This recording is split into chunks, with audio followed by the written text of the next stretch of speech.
Magandang araw mga bata! Kumusta na kayo? Andito ako muli, si Teacher Marie, upang tulungan kayo na maunawaan ang inyong mga aralin sa MTB MLE 3. Handa na ba kayo? Tara na!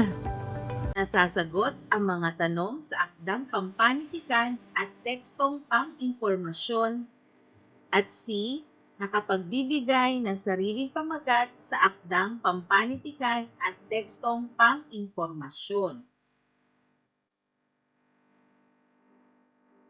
Ano ba ang pamagat? Ang pamagat ay isa sa mga pinakamahalagang bahagi ng mga sulatin sa panitikan sapagkat dito umiikot ang isang kwento, tula, nobela at iba pa.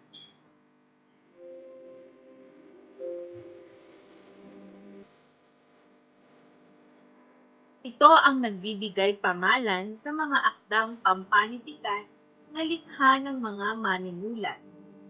Kung walang pamagat ang isang akda, mahihirapan ang bawat mambabasa na alalahanin ito at mananatiling walang pagkakakilanlan.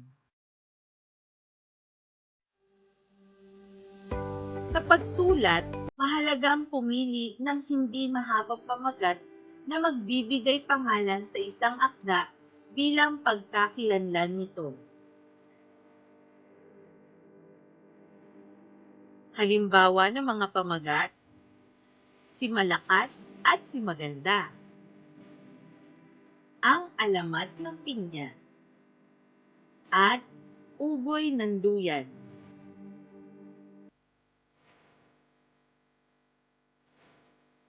Sa pagbibigay ng pamagat ng isang akda, alamin mo muna ang pangunahing diwa o susing pangungusap nito. Ang mga ito ay nagbibigay ng ideya sa pagpili ng pamagat. Ang pangunahing diwa ay naglalaman ng mahalagang impormasyon na nagsasaad ng kabuuang layunin ng bahagi ng teksto.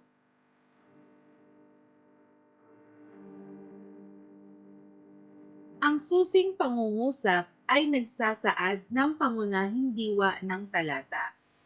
Ito ay maaaring matagpuan sa unahan, sa gitna, o sa hulihan. Lahat ng pangungusap sa talata ay sumusuporta sa susing pangungusap.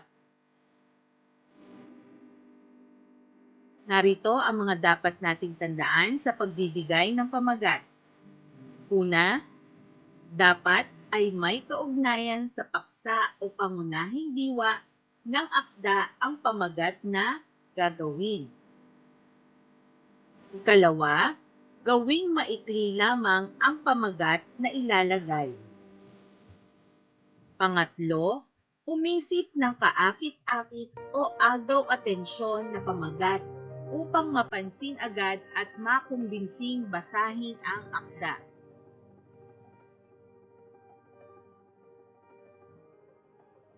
At ikaapat, gumamit ng malaking titik sa mahahalagang salita sa pamagat. Ang unang salita sa pamagat ay nagsisimula din sa malaking titik. Halimbawa, ang natatanging kakayahan ni Mayang Pipit.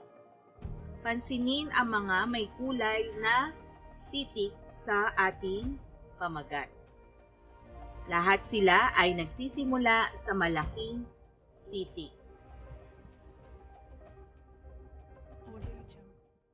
Ngayon ay subukan natin bigyan ng angkop na pamagat ang mga talata sa susunod na slide. Maagang nagising ang mga tao sa bahay ni Mang Ador. Ang bawat isa ay abalang nagbibihis at naghahanda papunta sa simbahan. Napakaganda ng suot na damit ni Amanda dahil ito ay ang araw ng kanyang kasal. Sa iyong palagay, alin ang pangunahing diwa sa talatang ito?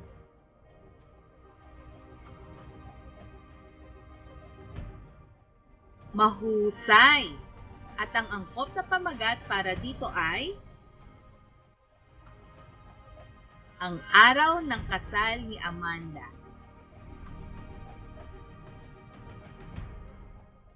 Maagang nagtungo si inay sa palengke upang mamili ng mga gulay gaya ng sitaw, kalabasa, ampalaya, repolyo, pechay at upo.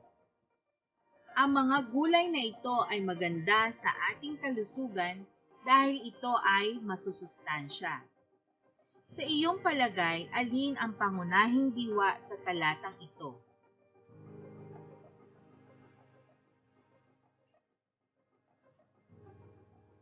Magaling!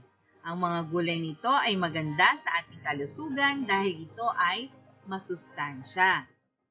Ano kaya ang maaaring angkop na pamagat para dito?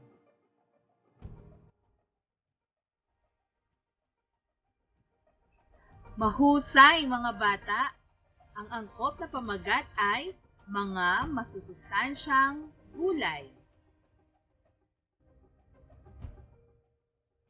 Pagyamanin. Basahin ang sumusunod na mga talata at piliin ang angkop na pamagat.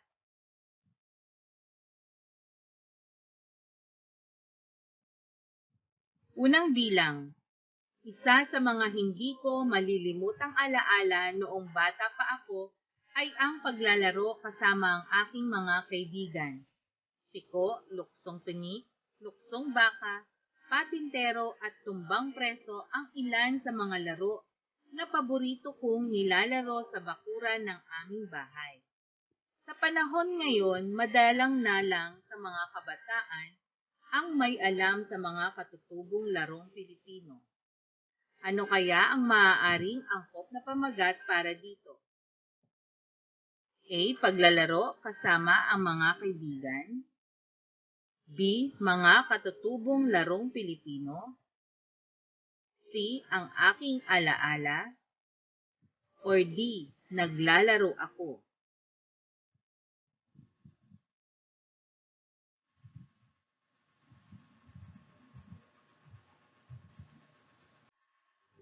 At ang tamang sagot ay D. Mga katutubong larong Pilipino.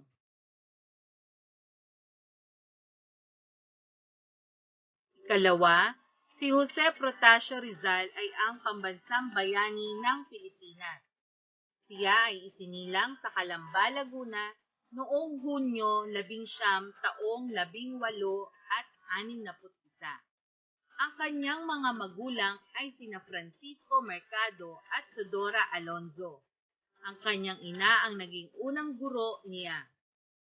Maaga siyang nagsimula ng pag-aaral sa bahay at ipinagpatuloy niya ang kanyang pag-aaral sa Biñan, Laguna.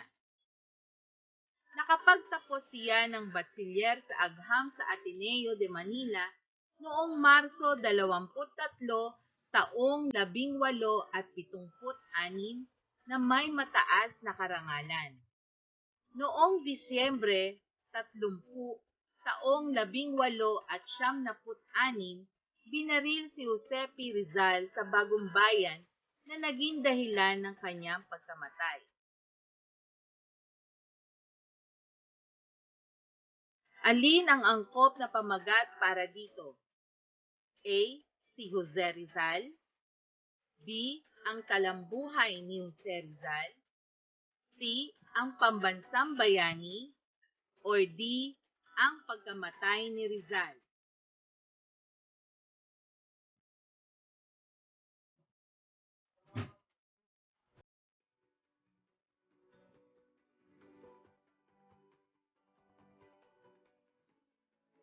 At ang tamang sagot ay ang talambuhay ni Jose. Nood, hanggang sa muli. Paalam!